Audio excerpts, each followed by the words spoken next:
This is 5 on your side at 6. Focused on you. Tonight, we've learned the U.S. Army Corps of Engineers is testing for radioactive contamination underneath several homes in Florissant. Thank you for joining us. I'm Ann Allred. And I'm Kelly Jackson. Mike Bush is off tonight. The agency believes there could be contamination from radioactive waste in an old creek that's buried beneath a subdivision. The Army Corps is focused on 6 homes in the Cades Cove subdivision. That is just north of Duchesne Park and Florissant. 5 on your side's Justina Cornell is live with the latest on this. Justina? We were in the neighborhood this morning and we saw contractors on site and in action, and they said they were in the process of testing basements.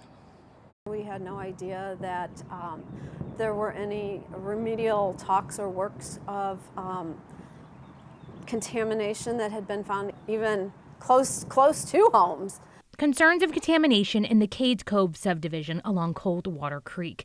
The contamination is radioactive waste from the building of the first atomic bomb. We did stop and talk to a neighbor, and she said yes, that there was some contamination they found in underneath some homes. Advocacy group Just Moms STL co-founder Karen Nickel was surprised to learn about the soil data sampling underneath 6 homes in the neighborhood. The U.S. Army Corps of Engineers said there was an old creek covered up when they built the ground for the subdivision, which makes the contamination deep. And I get that there's a level of privacy, but you don't have to disclose where those homes are, but you can at least let the rest of the community know because they've been asking.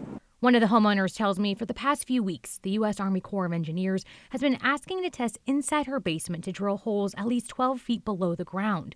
She said the agency had already been testing in her backyard for the last 2 years and found contamination all the way up to the foundation of her home. If I was living on top of radioactive waste or any contamination for that matter, I would want to know, and I would want the ability to be bought out and have our families moved out of that circumstance. Beyond the homes, Nickel worries for their health. We do want them to know the dangers and the risks, and that there are people out there right now that care about them and that we're here for them. Just a few hours ago, the U.S. Army Corps of Engineers actually sent a news release talking about their efforts at Cades Cove, and they said right now they're planning a community meeting for anyone to speak up about their concerns. Reporting live, Justina Cornell, 5 on your side. We have an update on a fire that killed 3 people in Phelps County. The victims are a mother and her 2 daughters. Firefighters were called to a house on County Road 2120 around 10:45 Saturday night. A boy escaped the burning home. The coroner identified the victims as Caden Sager, 14, Savannah Sager, 9 years old, and their mom, Jessica Lynn Sager. She was 36. Her husband and the child's father was at work at the time, and the cause of this fire is still being investigated. Opening statements are expected to start tomorrow morning in the trial of Daniel Riley. Jury selection wrapped up about an hour ago. It is made up of 7 women and 5 men. Riley is accused of causing a crash downtown that resulted in Tennessee teenager Janae Emerson to lose both of her legs. Janae and her father are both expected to testify. 5 on your side's Christine Byers will be in the courtroom this week. Look for her reports on air and on KSDK.com. Tonight, police are searching for 2 people who shot at each other inside of a Metro East bowling alley. It happened after large fights inside that building were caught on video. Police are now trying to figure out if the 2 incidents are related. And 5 on your side's Diamond Palmer is live from St. Clair Bowl with new information she got from employees. Diamond. Well, Ann, O'Fallon police and several other agencies responded to this bowling alley yesterday. Police tell us they have not made any arrests yet, but they say the 2 people shot by gunfire are bystanders, and they say they had nothing to do with the fight. Now, police responded to St. Clair Bowl just before 10 p.m. on Sunday night. They say 2 people got into an altercation, shots were fired, and 2 bystanders were struck by stray bullets in their legs. Police say hours earlier they responded to large fights inside of the bowling alley and in the parking lot. In this video, one woman is seen holding a hammer and dozens of people are fighting. Police were even on top of another woman trying to restrain her from fighting. Mike Imes, who's the youth director at the bowling alley, says the bowling alley is already brainstorming ways to increase security with an age minimum to enter the facility and even metal detectors if they have to. You just have to react the best you can to it and make it a secure place as soon as you can.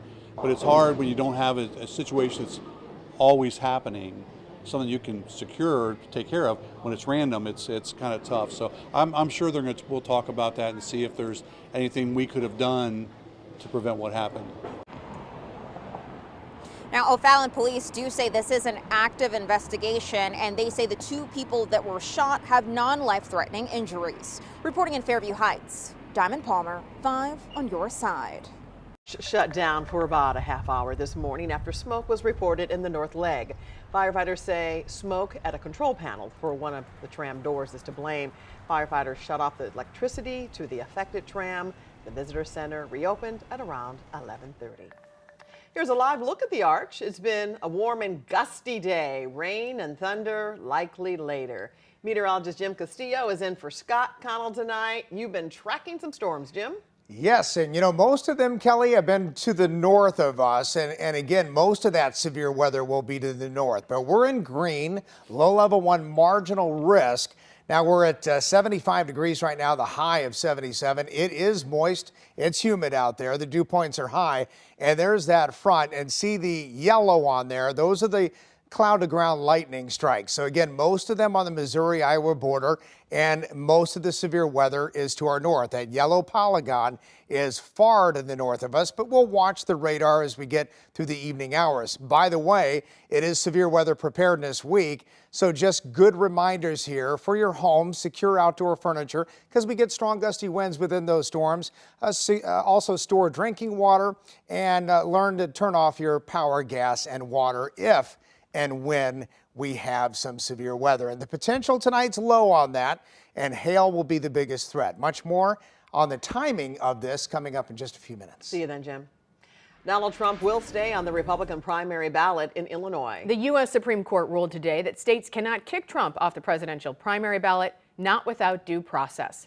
Our political editor, Mark Maxwell, is here with more on what comes next. Mark. What happens next is an all-out brawl on the campaign trail as the 2 oldest and most unpopular candidates in modern history duke it out in that contest to be the leader of the free world. But what the Supreme Court said in essence today is that the most powerful person in America isn't a Secretary of State, a governor, a judge, or a president, but the most powerful person in America is a voter. In a Monday press conference at Mar-a-Lago, I want to start by thanking the Supreme Court for its unanimous decision. Former President Donald Trump celebrated the Supreme Court's ruling that states may disqualify persons holding or attempting to hold state office, but states have no power with respect to federal offices, especially the presidency. Even the 3 liberal justices wrote the court must decide whether Colorado may keep a presidential candidate off the ballot on the ground that he is an oath-breaking insurrectionist, and allowing Colorado to do so would create a chaotic state-by-state patchwork at odds with our nation's federalism principles. You cannot take somebody out of a race. The voters can take the person out of the race very quickly, but a court shouldn't be doing that. Before the ruling came down, Illinois Governor J.B. Pritzker said Trump's presence on the ballot helps Democrats. We want him on the ballot, frankly, because he's a detriment to Republicans across the United States. But Trump's legal troubles are far from over. Another thing that will be coming up very soon will be immunity for a president, and not immunity for me, but for any president. If a president doesn't have full immunity, you really don't have a president. Trump's Republican primary challenger, Nikki Haley, said on Meet the Press Sunday she hopes the Supreme Court hands Trump a loss on that question. I don't think there should ever be a president that's above the law. I don't think that there should ever be a president that has total immunity to do whatever they want to do. Justice Amy Coney Barrett said in her concurrence, quote, "The court has settled a politically charged issue in the volatile season of a presidential election, Super Tuesday tomorrow. Now it falls to the voters to settle the next chapter of Trump's story, a chapter likely to be shaded by prosecutors, judges, and jurors alike." Coming up.